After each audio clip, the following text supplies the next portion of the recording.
Royal Enfield বাংলাদেশের সব থেকে হাইপার একটা বাইক, যেটা সকল ছেলেদের ক্রাশ, সেটা কিন্তু পেয়ে গেলাম আমরা লাইভ শপিংয়ে। না, আপনাকে যদি বলি যে মোটরসাইকেল পেয়ে গেছি, কিন্তু এটা না। 30 তারিখে তাদের ড্র হবে লাইভ শপিংয়ে। হ্যাঁ, এখানে আমি পাইলেও পাইতে পারি রয়্যাল এনফিল্ড। আমি যমুনা ফিউচার পার্কে যাই, অ্যান্ড আমার ফেভারিট একজন কন্টেন্ট ক্রিয়েটার আশিক ভাইয়া যে লাইভ শপিং আছে এখানে ডিরেক্ট চলে যায়। কারণ আমার অনেক দিন আগে থেকে চিন্তা ভাবনা ছিল যে আশিক ভাইয়ার এই যে লাইভ শপিং আছে এখানে আমি একদিন হইলেও শপিং করবো, একটা প্রোডাক্ট হইলেও কিনবো। ঠিক সেই কারণেই পুরো যমুনা ফিউচার পার্ক খোঁজাখুঁজি করার পর তার সবটা লাস্ট পর্যন্ত আমি পেয়ে যাই, এবং যে সেখান থেকে কিছু কেনাকাটা করি, লাইক শুজ কিনি যেটার দাম 1200 টাকা অফার প্রাইসে ছিল, প্রায় 1000 টাকা ডিসকাউন্ট পাই আমি সেখান থেকে।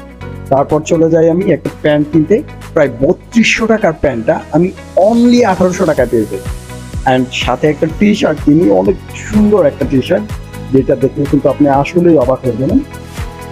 সেইটা 1200 টাকার টি শার্টটা আমি মাত্র 747 টাকায় পেয়ে যাই, কিন্তু অবাক করা কাহিনী। আর সাথে পেয়ে যায় একটা কুপন, যেটা থেকে আমি চাইলেই কিংবা এটা থেকে ড্রোর মাধ্যমে একটা রয়্যাল এনফিল্ড পাইতে পারি। যারাই শপিং এ যান না কেন অবশ্যই কিন্তু কুপনটা নেবেন, কারণ আপনার ভাগ্যে কি আছে কিন্তু আপনি জানেন না। এটা